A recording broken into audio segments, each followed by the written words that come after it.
Yes. Ni katika kichwa chake. Amen. Endelea. Mstari wa 45. Kisha mwenye ukoma aliye na pigo ndani yake nguo zake zitararuliwa. Hapo ndio nilipokuwa napataka. Amen. Haleluya. Amina.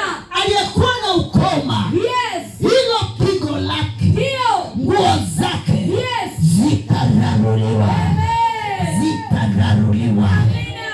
Sema fire. Mimi mwenyewe mamangu nilikuwa nampenda sana. Ndio. Hata wewe mama ulikuwa unamtoa mamangu. Yes. Nilikuwa nampenda sana. Lakini alipokufa nikawaambia nguo yake siwezi kuiweka mwilini mwangu. Amen. Wala mtoto wangu hawezi. Nikawaambia kama mkitaka hizo nguo tuziweke na tumzike nazo ama tuzichome moto. Haleluya. Amina mama. Haleluya. Amen. Ina maana kama alikuwa na mambo ya bibi zake na bibi zake huko, ndio alikuwa anamfuata. Leo unanyua nguo unampa mtoto wako, unategemea nini? Amen. Tumeambiwa mwenye wewe ukoma, nguo zake tuziraru.